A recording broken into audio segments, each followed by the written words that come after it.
Hello friends, welcome to our channel GK core Telugu. ఈ వీడియోలో ఫిబ్రవరి నెలకు సంబంధించి కరెంట్ అఫైర్స్ని టాప్ 50 ఎంసీక్యూఎస్కి అయితే ఎక్స్ప్లెయిన్ చేస్తున్నాను. అన్ని ఎగ్జామ్స్కి ఉపయోగపడేటువంటి కరెంట్ అఫైర్స్ ఎంసీక్యూఎస్గా చదివితే చాలా బాగా గుర్తుంటుంది. వీడియోని స్కిప్ చేయకుండా చివరి వరకు చూడడానికి ప్రయత్నించండి. అండ్ చూసే ప్రతి ఒక్కరు ఒక చిన్న లైక్ చేసి కొత్తగా ఎవరైనా ఈ వీడియోని చూస్తున్నట్లయితే మన ఛానల్ని సబ్స్క్రైబ్ చేసుకోండి.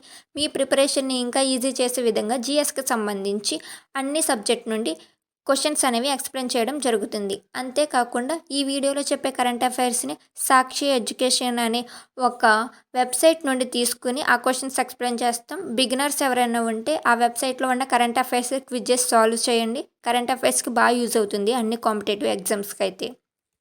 First question, 2026 global AI brain race రిపోర్టుకు సంబంధించి క్రింది ప్రకటనలు పరిశీలించండి.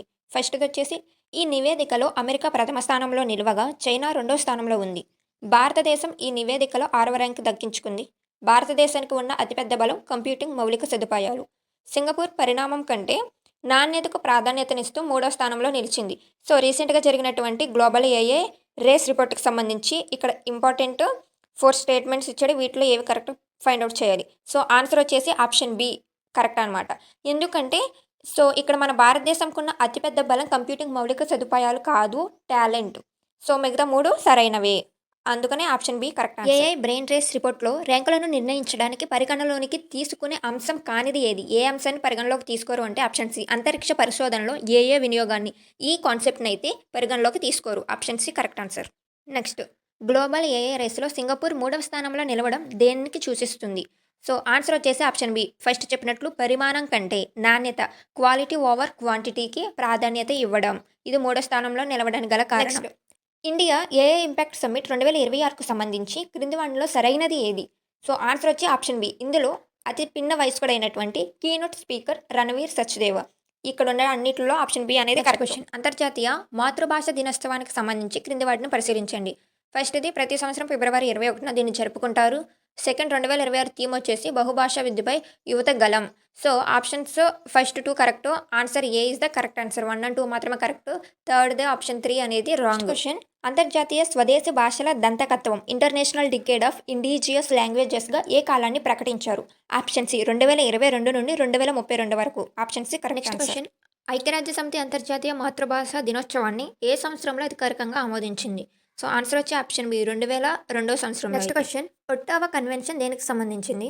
Option B correct answer. Anti personnel land mines APLs నిషేధానికి. అంటే ఒట్టావా దీనికి సంబంధించింది. ఏపీఎల్ కన్వెన్షన్ నిబంధనల ప్రకారం సంతకం చేసిన దేశాలు ఏం చేయాలి? సో కండిషన్స్ 3 ఇచ్చాడు.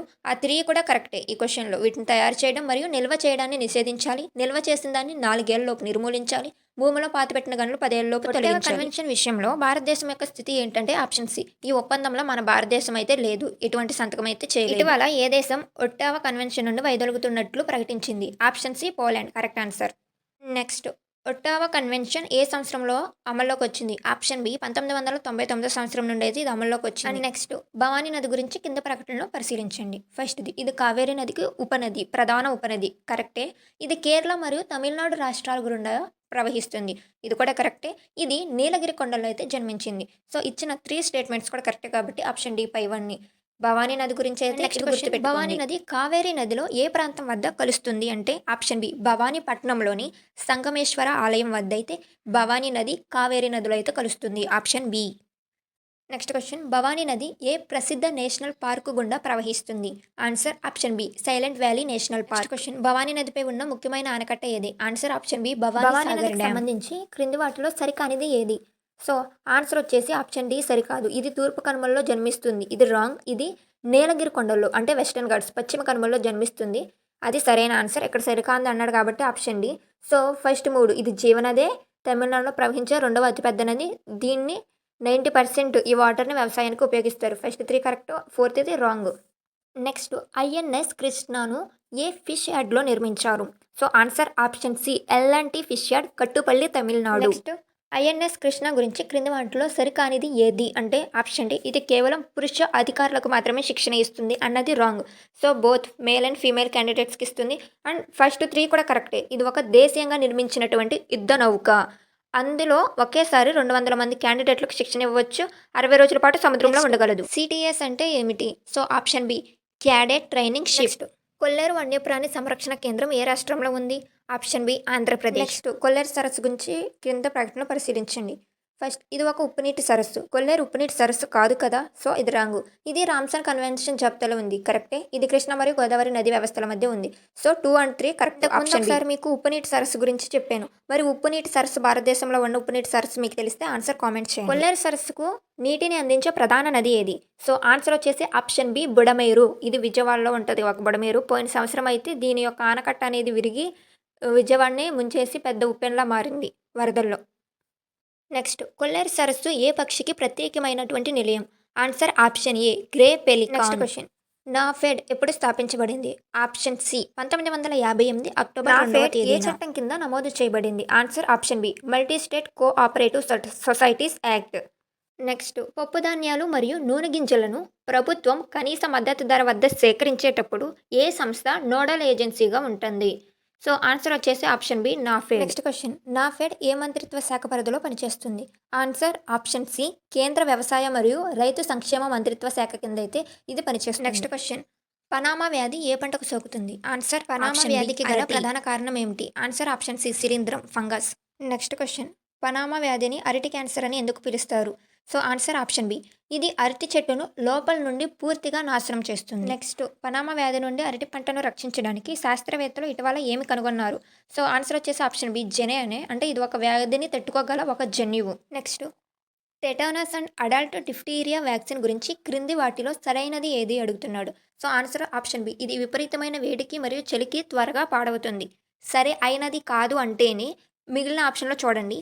సరైనది అంటే కేవలం ఆన్సర్ చూడండి సరిపోతుంది. నెక్స్ట్ AI4 అగ్రి 2026 సదస్సుకు సంబంధించి కింది ప్రకటనలు పరిశీలించండి.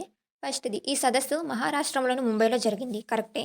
వ్యవసాయ రంగంలో AI వినియోగం ద్వారా భారత ఆర్థిక వ్యవస్థకు 70,000 కోట్ల ఆదాయం సమకూరుతుందని అంచనా, ఇది కూడా కరెక్టే.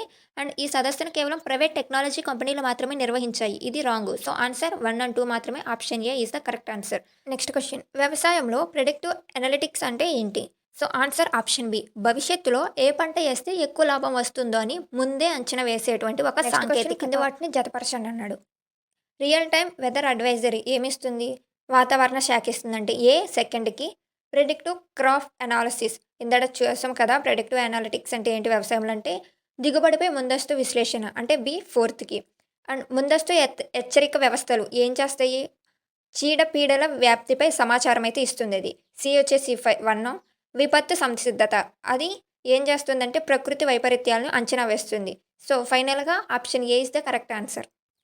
నెక్స్ట్ భారతదేశంలో ఏ రాష్ట్ర ప్రభుత్వం మొట్టమొదటిసారిగా 2020 సంవత్సరాన్ని ఏ సంవత్సరంగా ప్రకటించింది? So answer Telangana. Option C 2026 సదస్సు ఎక్కడ జరిగింది? Answer option C Maharashtra Mumbai. Next 70వ ఫిలింఫేర్ అవార్డు సౌత్ వేడుకకు సంబంధించి క్రింది ప్రకటనలు గమనించండి. ఈ అవార్డు వేడుక కేరళలోని కొచ్చిలో జరిగింది, కరెక్టే.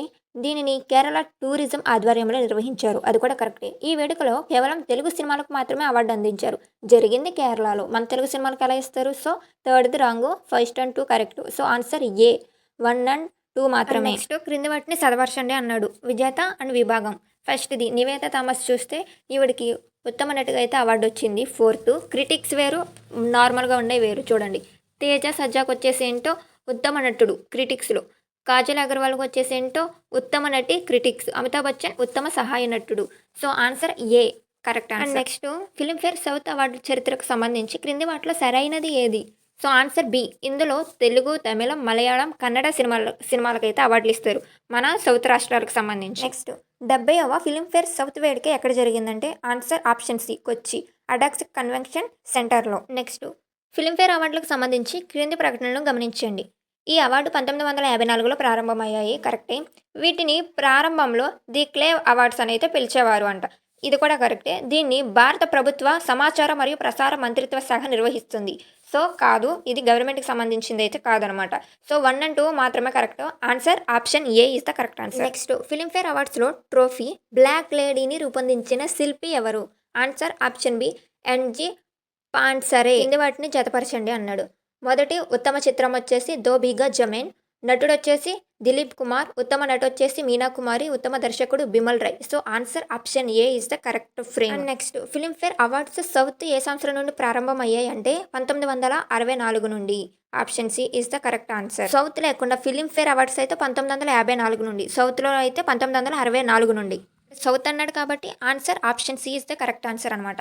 సో ఈ 50 కరెంట్ అఫైర్స్ అయితే చాలా ఇంపార్టెంట్ ఫిబ్రవరి నెలకు సంబంధించినవి ఇవన్నీ. సో ఎవరైతే వీడియోని చూసారో ప్లీజ్ ఒక చిన్న లైక్ చేసి కొత్తగా చూసే వాళ్ళు ఉంటే సబ్స్క్రైబ్ అయితే చేసుకోండి. ఇలా కొన్ని ఎడిషన్స్ ఇవన్నీ ఫ్రీగానే ఈ టెస్ట్ అయితే మీరు రాయొచ్చు. ఈ సాక్షి ఎడిషన్కి సంబంధించి మీకు గూగుల్లో అవైలబుల్ ఉంటాయి. ఒకసారి సెర్చ్ చేసినా కానీ మీకు టెస్ట్లు అనేవి వస్తాయి. ఈ మంత్ అన్నిటికి కలిపి ఇవి దీంట్లో నుండి అయితే తీసుకున్నాం ముందుగా చెప్పినట్లే. ఇవి నచ్చినాయి అంటే వేరే కూడా ఫాలో అవుతాను, టైమ్స్ ఆఫ్ ఇండియా అవన్నీ. బట్ దీంట్లో అన్నీ కవర్ అయినాయి ఒక్కసారి. అందుకని ఈ క్వశ్చన్స్ అయితే మీతో షేర్ చేశాను. మీకు కూడా ఉపయోగపడితే మీరు రాసేటువంటి ఎగ్జామ్స్కి.